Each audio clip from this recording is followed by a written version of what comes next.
வணக்கம். 3ஆம் பாகத்தின் 44வது அத்தியாயம் நள்ளிரவு பயணம். கடந்த பதிவில் புலிகேசி புத்த பிக்ஷுவிடம் வேங்கி நகருக்கு சென்று விஷ்ணுவர்த்தனனை பாதுகாத்து கூட்டி வரும்படியும் அதுவரையில் சிவகாமியை தான் பாதுகாப்பதாக உறுதி கொடுத்ததையும் பார்த்தோம். இப்போ 44வது அத்தியாயத்தை வாசிக்கலாம். மணிமங்கலம் போர் நடந்து ஏறக்குறைய 1 மாத காலம் மகேந்திர பல்லவர் உணர்வற்ற நிலையில் படுத்த படுக்கையாய் கிடந்தார். போர்க்களத்தில் அவர் மீது பாய்ந்து காயப்படுத்திய கத்தி விஷந்தோய்ந்த கத்தி என்று தெரிய வந்தது.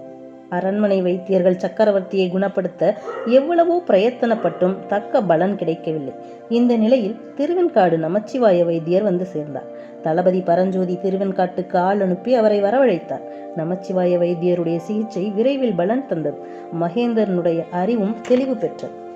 அறிவு தெளிந்ததும் மகேந்திர பல்லவர் முதலாக ஆயனர் சிவகாமியை பற்றி விசாரித்தார்.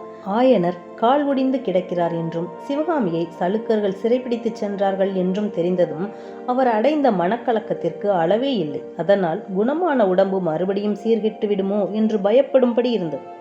மாமல்லர் தந்தையை பார்க்க சென்றபோது அவரை முன்னொரு நாள் ஆயனர் என்ன கேள்வி கேட்டாரோ அதையே மகேந்திரரும் கேட்டார். நரசிம்மா, சிவகாமி எங்கே என்றார். நரசிம்மர் மிக்க வேதனை அடைந்தவராய், அப்பா, அதை பற்றி இப்போது என்ன கவலை?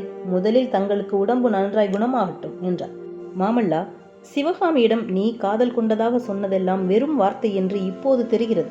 இதோ நான் கிளம்புகிறேன், சிவகாமியை கண்டுபிடித்து கொண்டு வர என்று சொல்லிய வண்ணம் மகேந்திர பல்லவர் படுக்கையிலிருந்து எழுந்திருக்க முயன்றார். மாமல்லர் வெட்கமும் பரபரப்பும் கொண்டவராய் கூறினார், அப்பா, தங்களுக்கு உடம்பு குணமாவதற்காகவே காத்திருந்தேன். தாங்கள் என்ன சொல்வீர்களோ என்று சந்தேகமாயிருந்தது.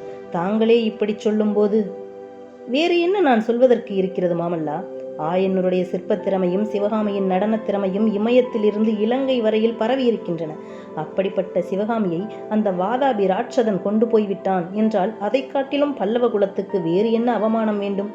அப்படிப்பட்ட அவமானத்தை சகித்து கொண்டு உயிரோடு இருப்பதை காட்டிலும் போர்க்களத்திலேயே என் உயிர் போயிருந்தால் எவ்வளவோ நன்றாயிருக்கும். தந்தையே, இப்படியெல்லாம் பேச வேண்டாம். தங்களுக்கு உடம்பு குணமானதும் தங்களிடம் விடை பெற்று கொண்டு புறப்படுவதற்கு நானும் தளபதியும் ஆயத்தம் செய்திருக்கிறோம். என்ன ஆயத்தம் செய்திருக்கிறீர்கள்? படை திரட்டி சேர்த்திருக்கிறோம். புத்திசாலிகள் தான். படைகளுடன் சென்றால் சிவகாமியையும் கொண்டு வர மாட்டீர்கள், நீங்களும் திரும்பி வர மாட்டீர்கள். மாமல்லர் வியப்புடன், அப்பா, வேறு என்ன செய்வது? தங்களுடைய யோசனை என்ன என்றார். பரஞ்சோதியையும் சத்ருகணனையும் அழைத்து கொண்டு வா, என்னுடைய யோசனையை சொல்கிறேன் என்றார் மகேந்திரன். அவ்விதமே மாமல்லர், பரஞ்சோதி, சத்ருகணன் ஆகியவர்கள் அன்று மாலை சக்கரவர்த்தியிடம் வந்தபோது அவர் தமது யோசனையை கூறினார். பரஞ்சோதியும் சத்ருகணனும் மாறுவேடம் பூண்டு வாதாபிக்கு போய் சிவகாமியை அழைத்து வர வேண்டும் என்பதுதான் அந்த யோசனை. அப்படி திருட்டுத்தனமாக போய் சிவகாமியை அழைத்து கொண்டு வருவது பற்றி முதலில் மாமல்லர் ஆட்சேபித்தார்.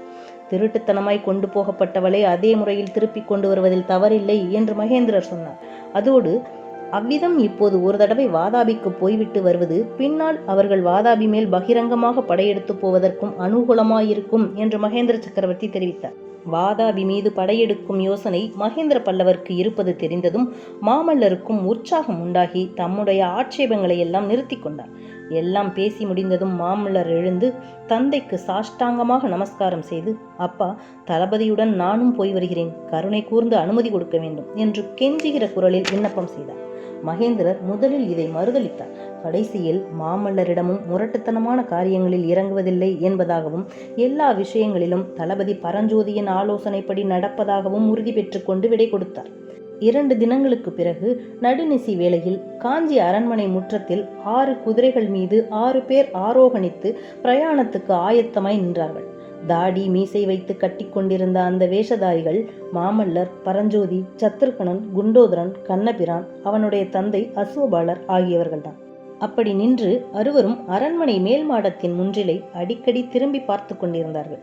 சற்று நேரத்துக்கெல்லாம் அந்த முன்றிலுக்கு மகேந்திர சக்கரவர்த்தியும் புவனமகாதேவியும் வந்து சேர்ந்தார்கள்.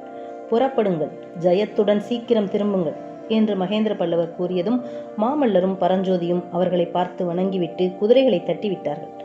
குதிரைகள் அரண்மனை வெளிவாசலை கடந்து வீதிக்கு போனதும் புவனமகாதேவியை மகேந்திர பல்லவர் பார்த்து, தேவி, ராஜகுலத்தில் பிறந்ததற்கு தண்டனை இது என்று சோகம் ததும்பும் குரலில் கூறினார்.